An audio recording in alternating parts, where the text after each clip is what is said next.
But now I just physically didn't want to do it anymore. I just felt like I just can't. I can't. I just couldn't do another one. I don't know. I'd come to the end. Seinfeld's legacy isn't just its 9 seasons of comedy. It's how it navigated change without collapsing. Unlike many sitcoms, the exits weren't messy scandals or creative droughts. They were adjustments, recasts, and conscious choices that kept the machine humming. Sometimes a departure meant a better fit, like Frank Costanza's reinvention. Sometimes it was rhythm, like Susan's abrupt end. And sometimes it was scale, like Larry David walking away at the peak. Each exit reveals how the show protected its tone, proving that even in a show about nothing, chemistry decided everything. Larry David exits. When Larry left, you're just sort of going to the same thing. You're going to the same places your dad used to take you to. He's just not there anymore. Technically, Larry David was Seinfeld's co-creator and showrunner, not a main cast member, but he did appear on screen here and there, most memorably, as the voice of George Steinbrenner. His departure, though, changed how the show operated. First, it wasn't about running out of ideas. After 7 seasons, David admitted he simply couldn't keep going. He had done it, proved it, and wanted to move on. He joked about suffering through the routine, but what mattered was that he stepped away at his best, not from exhaustion. It was in August. It was the day they were filming the first show without me, that day. And I had an office in Castle Rock. I'm sitting there in my office by myself. Jerry Seinfeld had to take full control. With David gone, Jerry became the one making the final decisions, and the show continued through seasons 8 and 9 without losing speed. Some viewers noticed a change in tone, but the ratings stayed strong and the series kept moving forward. David's choice highlighted something important about departures. Sometimes the best exit is a personal one. He later returned to help with the finale and went on to create Curb Your Enthusiasm, even slipping in a small Seinfeld reunion. In the bigger picture of cast and crew changes, David's exit shows a reality of television. Sometimes the person driving the show chooses to leave, even when the success is still there.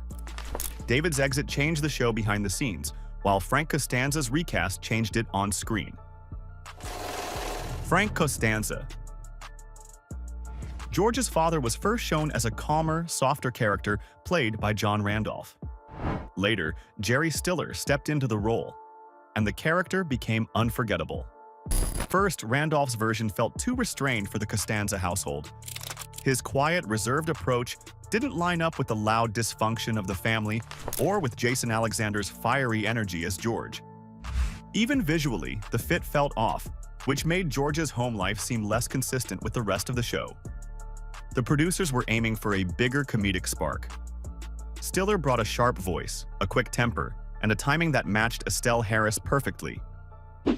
Instead of shrinking back, he pushed forward, and that choice completely changed the rhythm of any scene he was in. The show leaned into continuity. They even reshot certain earlier scenes so that, for most viewers, Stiller was the only Frank Costanza they ever saw.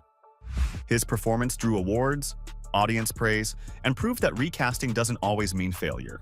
It can actually be the fix a character needs. And just as George's dad was reshaped, Jerry's father also saw a casting change that defined his role. Morty Seinfeld. Jerry's father also went through a change in casting. In the first season, Phil Bruns played Morty, but soon after, Barney Martin stepped in and became the version audiences remember. First, the shift came down to tone. Bruns' Morty felt warmer and more subdued, which softened moments that needed sharper edges. As the show leaned into being a comedy built on friction, the father role required a brisker, more pointed presence. Martin's style fit the pace of the series. His Morty was quick with words, stubborn in attitude, and strong enough to stand toe-to-toe with Helen, Jerry, and anyone else. His timing gave the jokes more punch, and the character's stubborn streak added energy to family scenes that might otherwise have sagged. The recast brought consistency across the series. Just as with Frank Costanza, Older material was adjusted, so reruns mostly showed Martin as Morty, keeping one clear image for fans. This made the Seinfeld parents feel like a settled part of the world, rather than shifting pieces. After Jerry's dad was recast for tone and timing, the show faced a different challenge with George's fiancée, Susan, where on-set chemistry shaped her exit. Susan Ross. Heidi Swedenborg's Susan was introduced as George's long-term storyline, the fiancée whose fate is sealed by toxic wedding invitations. The ending felt unusually harsh, but the decision was shaped more by how scenes worked on set than by plot planning. First, the timing between actors never fully landed. Jason Alexander explained that his rhythm and Swedberg's often clashed, which made their exchanges harder to pull off and weakened the comedy in George's storylines. And then finally they had to do a big scene with her. And they had a similar problem. And that's when we decided to kill her. That's how that decision got made. This wasn't about personal issues. It was about how a joke builds and how the response carries. Second, once Jerry Seinfeld and Julia Louis-Dreyfus shared more scenes with her, they noticed the same gap Alexander had described. That recognition spread through the main cast and led to direct conversations about how to resolve it. The writers leaned into a classic Seinfeld approach: dark, absurd, and unforgettable. Instead of a simple breakup, they scripted Susan's sudden death. The moment gave George one of his most infamous turns. His flat reaction and the group's lack of sympathy became part of the show's legend. Alexander later went out of his way to say there was no hostility towards Swedberg. He called her professional and generous, emphasizing that the storyline ended for creative reasons, not personal ones. In the years after, Swedberg rarely revisited the subject, choosing instead to focus on her music career. The outcome stands as an example of how the show solved a recurring problem in its own blunt, unique style. While Susan's storyline ended with a dark twist, Elaine's father left a different mark, powerful in one appearance, but too heavy to repeat.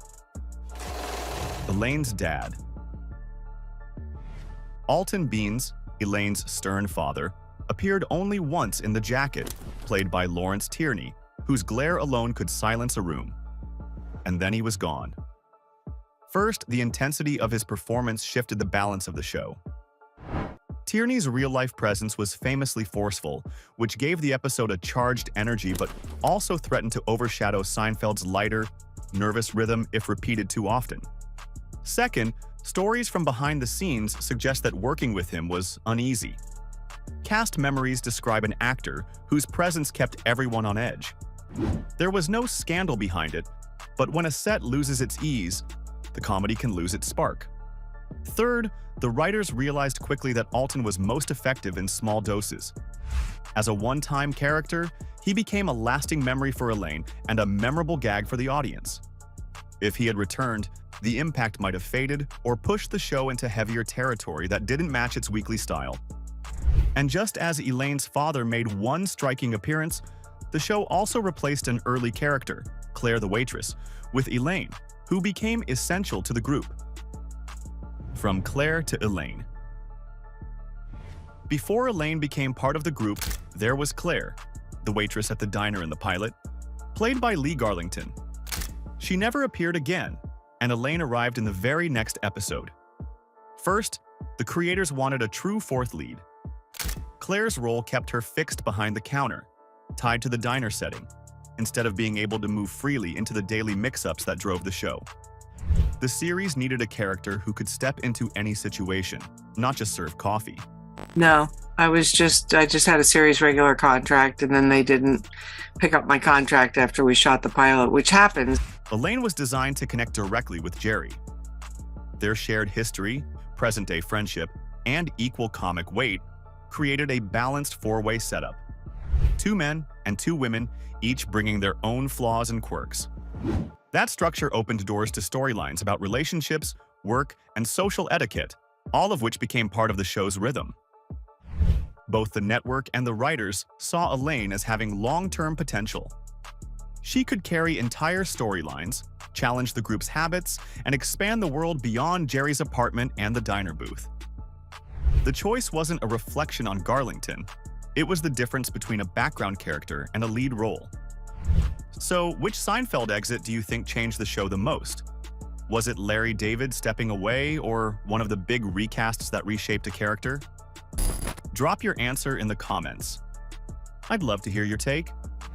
If you enjoyed this breakdown, give the video a thumbs up, hit subscribe for more deep dives, and check out one of the 2 videos on screen right now for more Seinfeld stories and TV history.